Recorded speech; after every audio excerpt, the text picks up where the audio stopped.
Salut tout le monde, c'est Olivier, j'espère que vous allez tous très bien. Pour ma part, je vais bien. Aujourd'hui, on va se retrouver pour une nouvelle vidéo et dans cette vidéo, je voudrais faire un hommage donc à Quentin Dehart, le jeune homme qui a mis fin à ses jours, qui s'est suicidé, qui s'est pendu. Il avait 26 ans.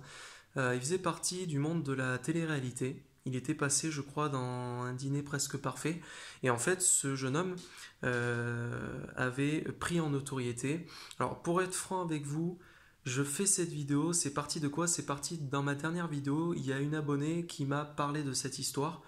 Pour être franc avec vous, alors je suis les actualités, mais je ne suis pas non plus assidu sur ça, je vous l'accorde. Et j'étais pas forcément au courant. C'est elle clairement qui me l'a annoncé. Je ne savais pas parce que la télé-réalité, je ne regarde pas. Je ne suis pas du tout cet univers. C'est pas du tout mon truc. Mais voilà, elle m'a annoncé ça. Alors je fais pas cette vidéo pour lui faire plaisir, même si je pense que malgré tout ça sera le cas, et tant mieux pour toi si ça te fait plaisir. Mais je fais cette vidéo parce que j'ai été d'accord avec elle que, alors je fais cette vidéo pour lui rendre hommage parce que c'est vrai que cette histoire est terrible parmi tant d'autres, hein, malheureusement, parmi tant d'autres choses qu'on peut voir qui se passent dans le monde. Donc dans un premier temps, je veux rendre hommage à ce jeune homme. Il était surnommé c'était le Ken français parce que c'est vrai que physiquement, il rappelait vraiment vous savez, Barbie et Ken.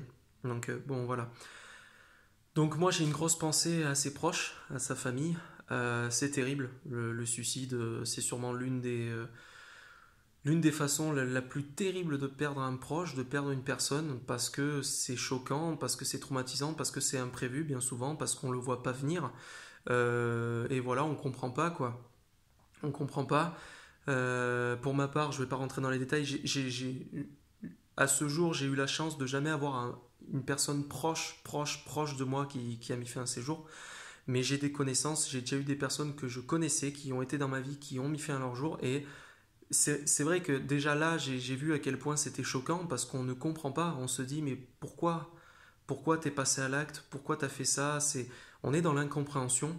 Mais bon, je suis pas venu ici pour parler du suicide. À la rigueur, je referai une vidéo. Je pense refaire une vidéo d'ici peu pour donner un peu mon avis de ce que je pense en fait du suicide, pour mettre au clair certaines choses. Quitte à m'attirer les foudres, c'est pas grave. Je suis là pour donner mon avis. Et puis voilà, on est là pour se donner notre avis mutuel. J'ai le droit de me tromper, mais voilà. Je ferai ça dans une prochaine vidéo. Donc, un grand hommage parce qu'il avait la vie devant lui. Il était jeune. C'est hyper moche, ça m'attriste beaucoup. Et en fait, je fais aussi cette vidéo pour dénoncer quelque chose. Donc, il s'avère que c'était un homosexuel. Bon, je dis pas ça pour dire que c'est un cas à part. Il n'y a rien de plus normal qu'être homosexuel, hein. On est homosexuel comme on est hétérosexuel, comme voilà. Il était homosexuel et ce qu'il faut savoir, c'est que très certainement, c'est même sûr parce qu'en fait, j'ai vu des vidéos circuler, je me suis un peu renseigné sur ce jeune homme. Et en fait, il recevait, je crois que c'était sur Instagram, il recevait en fait des commentaires haineux, du cyberharcèlement, des remarques homophobes. Et il s'est même carrément fait agresser en fait quand il était à Cannes. Parce que là, quand il a mis fin à ses jours, en fait, d'après les infos, bon après on peut toujours se méfier de ce qu'on nous dit, mais apparemment, a priori, il se serait pendu dans un hôtel à Aix-en-Provence. Mais c'est arrivé tout récemment, là, c'est arrivé lundi, là, 1er septembre ou 2 septembre, je sais plus.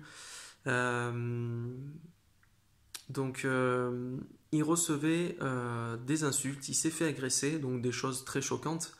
Et moi, aujourd'hui, je fais cette vidéo pour une fois de plus rappeler que c'est pas normal, qu'il faut absolument lutter contre les actes homophobes, les remarques homophobes, les gens qui attaquent le cyberharcèlement, parce que moi, ce qui m'embête un peu, une fois de plus, en fait, ce jeune homme est décédé. Et ce qui me fait mal au cœur, c'est que je me demande pourquoi il est décédé, le gars, quoi. Et ça me fait mal parce que il a mis fin à ses jours, il devait énormément souffrir.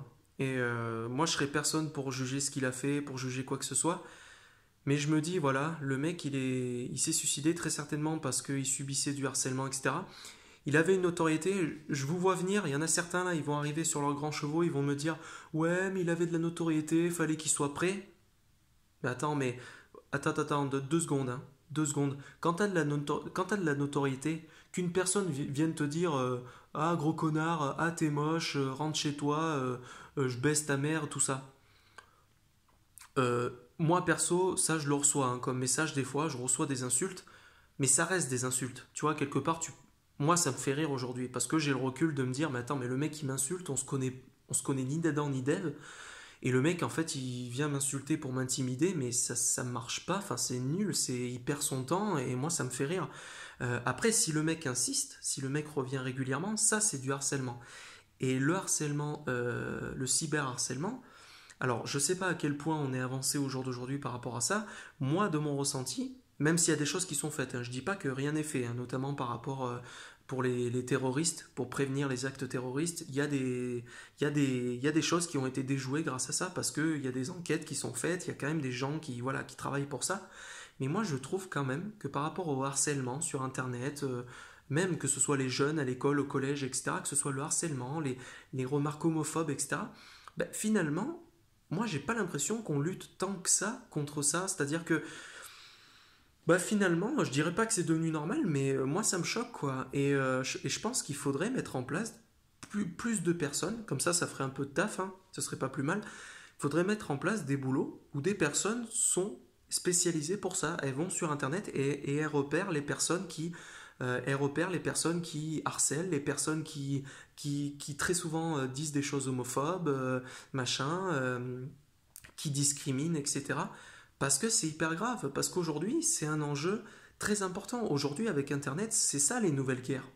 Pour moi, les nouvelles guerres aujourd'hui, c'est de lutter contre les gens qui pensent que derrière Internet, derrière un pseudo, ils sont protégés, donc ils disent n'importe quoi, ils vomissent leur haine, ils vont s'en prendre à des inconnus qu'ils ne connaissent pas, ils vont s'acharner sur eux, alors que le harcèlement, c'est puni, et voilà. Et tout ça, il faudrait que ça soit puni. Il faudrait que ces gens-là, ils soient pris entre quatre yeux et qu'on leur dise, toi mon gars, tu as harcelé cette personne, tu l'as traité de sale pédé, machin, tu as insisté, tu as machin, eh ben, tu vas voir ce que tu vas voir, et ces mecs-là devraient être mis face à leur fait accompli, pour qu'ils comprennent un peu que c'est pas juste un tweet, c'est pas juste des mots, c'était pas juste pour rigoler, ça atteint vraiment des personnes et ça flingue des vies. T'as des gens qui mettent fin à leur vie parce qu'ils se font harceler, parce que c'est tout le temps, tout le temps, tout le temps. Et ne venez pas me dire, parce que ça va m'énerver, ne venez pas me dire, ah ben non, mais Quentin, il avait de la notoriété, fallait qu'il soit prêt à ça. Non, comme je vous ai dit tout à l'heure, les insultes, ok, mais le harcèlement, et quand on vient te dire, sale pédé, de toute façon, t'es un cancer pour les êtres humains, t'es un cancer en France, etc. Vous trouvez ça normal de recevoir ça tout le temps? Vous, en gros, d'après vous, d'après certaines personnes, si je vous écoutais, ça voudrait dire que à partir du moment où tu as de la notoriété, c'est vrai que quand tu as de la notoriété, quand il y a beaucoup de personnes qui te connaissent, il y a forcément ceux qui vont t'aimer, il y a ceux qui vont t'aimer, il y a ceux qui vont te détester et il y a ceux qui s'en foutent de toi. Mais c'est pas parce que tu as de la notoriété qu'il faut accepter tout et n'importe quoi. Parce que, à vous entendre, j'ai l'impression que dès que tu as de la notoriété, bah, ça serait à toi d'accepter qu'on t'harcèle, qu'on t'insulte de PD, c'est normal, bah oui, bien sûr. Ben non, il faut renforcer ça, il faut lutter contre ce nouveau fléau. C'est très compliqué parce qu'aujourd'hui, sur Internet, tout va vite, tout est relayé très vite. Il y a beaucoup de gens qui sont malsains, il y a beaucoup de gens qui font n'importe quoi, qui se rendent même pas compte. Mais voilà, donc je voulais faire cette vidéo pour apporter mon soutien aux proches de Quentin, lui rendre hommage, parce que ça vient vraiment du cœur, et c'est vraiment ce que je pense. C'est pas parce que je le connaissais pas, c'est pas parce que je connaissais pas le monde de la télé-réalité que je peux pas avoir de l'affection et que ça peut pas me toucher et que ça m'attriste pas. Bien au contraire, ça me révolte, parce que très certainement qu'il a mis fin à ses jours pour des raisons, comme je vous ai dit, donc de harcèlement et des actes homophobes, et ça c'est terrible. C'est hallucinant qu'en 2019, on soit encore à lutter contre les gens homophobes. Qu'est-ce que ça peut vous faire?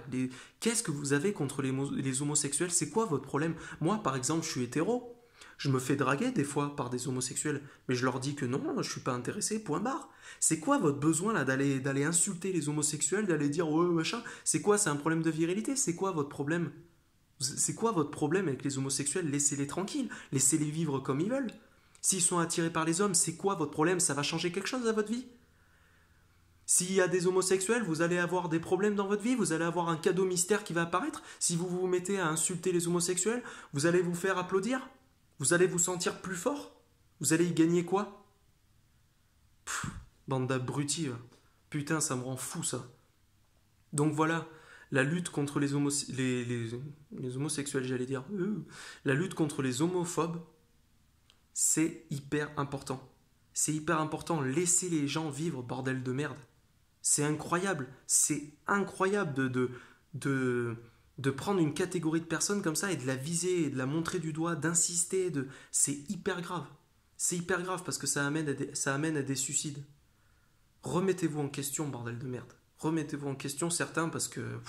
pas tous, hein, mais voilà. Laissez un commentaire, laissez un like, partagez si ça peut vous faire plaisir. Moi, ça me ferait plaisir, évidemment. C'était Olivier, je vous dis à la prochaine pour une prochaine vidéo. Salut!